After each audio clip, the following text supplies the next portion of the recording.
সবাই আপনারা দেখছেন ঠান্ডা লাগে গেছে বুঝছেন, বললাম না কিছু।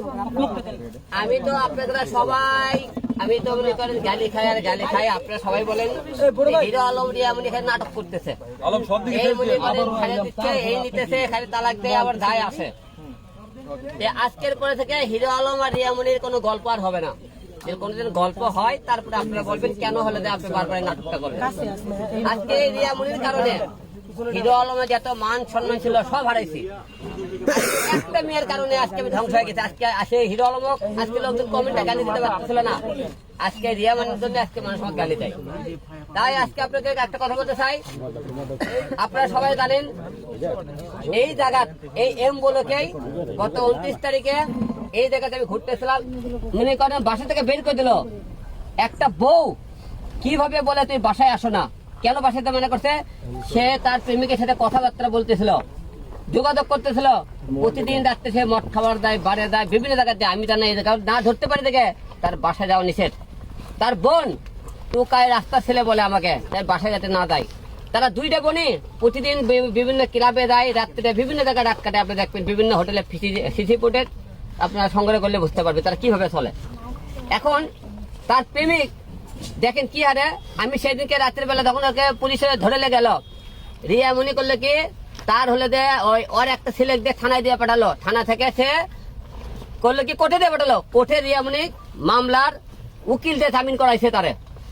ওর ভাই রাকিব যেদিন জেল কার্ড দিয়ে পরের দিন তার খাবারের টাকা যায় জেল কার্ড দিয়েছে। আমি জেলখানা যায় আপনি ওই নারায়ণগঞ্জে যাই, আপনি কেরানীগঞ্জে যায়, ওখানে যায় জেলখানা যায় দেখে কে টাকা দেয় হলে খাবার দেখে দেখে আমি ছবি দেখানো করছি এই লোকে টাকা দিয়ে গেছে। রাকিব ওর ভাই জেলখানার টাকা পাঠাইছে এবং সে জামিন করাইছে কালকে। বৃহস্পতিবারে রিয়ামণি তাকে জামিন করাইছে, তার উকিল আতিক দিয়ে জীবন নাকি সব খবর বের করছে। রিয়ামণিকে জামিন করে কালকে করছে কি জামিন থেকে বের হয়ে মনে করেন বিকেল বেলা রিয়ামণি ম্যাক ছবি মনে করেন ঢাকা এজেন্সি 6 নম্বরে ফ্লোরে তারা শীষে খাইতেছিল, মদ খাইতেছিল। আমার একজন ফিল্ম ডিরেক্টর দেখতে খবর পাই, আমাকে বললে ভাই রিয়ামণি তো আর ম্যাক ছবি আপনি শীষে পারে কোন জায়গা।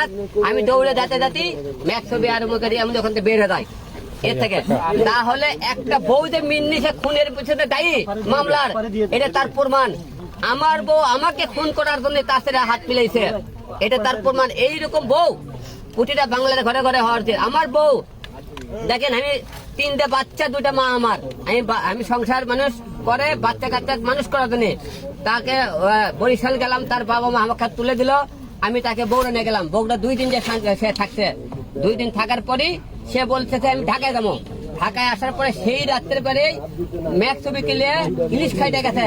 ইলিশের ওখান থেকে ফোন দিতে ভাই রিয়ামণি ম্যাক ছবিতে ইলিশ খাইতে আইছে। আমি ইলিশের ফুটে আপনাকে দেখামনি, সে ইলিশ খাবার গেল ওখানে। একটা লোক এই যে পরকিয়া তারকে দিন আমার বলছে পরকিয়া। রিয়ামণি পরশুদিনে কি করলো, লাইভে এসে কান্নাকাটি করলো। কি কান্নাকাটি দেখছে, কানতে কানতে লাগতে সেকেন্ড থেকে একবার পরে একবারে একটা লাল পরে গেল। কি কান্দন, চোখের পানি। মনে হচ্ছে বাংলাদেশের মনে করে এতই ক্ষতি করছে আমি। সে বলতেছে যে হিরো আলম ম্যাক ছবিকে জেলে রাখে, তার বউ ইতির সাথে যোগাযোগ রাখে। ইতি হলো তার বউ। ইতি আমি যেহেতু ম্যাক ছবি জেলে, তাহলে ইতি আমার সাথে যোগাযোগ করতেছে, হাত পাও ধরতেছে, সবাই মিলে তাকে আমি বের করে দিই। সেই যোগাযোগ করছে আমার সাথে, এটা কি অপরাধ করেছে?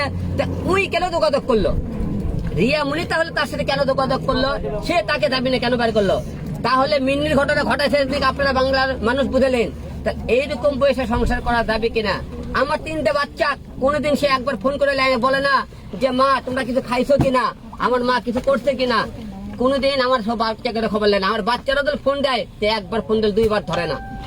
তার ভাই রাকিব বলে দালাল দিয়ে দাঁড়িয়ে থাকে। তার ওর বোনের প্রথমে একটা বিয়ে হয়, সেই বোনের থেকে মনে করে সে পরকিয়া করে বের করে দেয়। তার দ্বিতীয় বিয়ে হয়, ওর ভাই রাকিব তার বউ পর্যন্ত পরকিয়া করে বের হয়ে যায়। রিয়ামণির প্রথম বিয়ে হয় সাগর নামে একটা ছেলের সাথে। বিয়ে চালাকালীন অবস্থায় নুন নামে একটা ছেলের সাথে সে পরকিয়া করলে সাগর নামে যে ছেলেটা তাকে বের করে দেয়। রিয়ামণি একটা মেয়ে দেখেন আলিপা নাম, সেটা হলো সাগরের প্রথম পক্ষে। ওই মেয়ে বাচ্চা হলে যখন 8 মাস বয়স তখন তাকে সে মনে করে আমার কাছে, সে আমাকে বাবা হিসেবে জানে, অন্য কাউকে জানে না। সেই সন্তানের মুখের দিকে তাকে আমি 3টে বছর আমি তার সংসার করছি, সে আমাকে কি বলছে, হিরো আলম কুত্ত পাগলের মতো ঘুরে, এবং বলে হিরো আলম আমাকে সব জায়গায় রাজনীতি চলে না। কি রাজনীতি করেছে ভাই? এতে রাজনীতির কি হলো? রাজনীতি করেছে সে করতে হিরো আলম কুত্ত পাগলের মতো আমার পেছনে ঘুরে। আমি তাকে ভালোবাসা করছি, এটা বলে কুত্ত পাগল হয়ে গেছে তাকে। তার জন্য পিছিয়ে আমি এত কিছু করছি, মার খেয়েছি, তার শরীরে সম্মান আছে।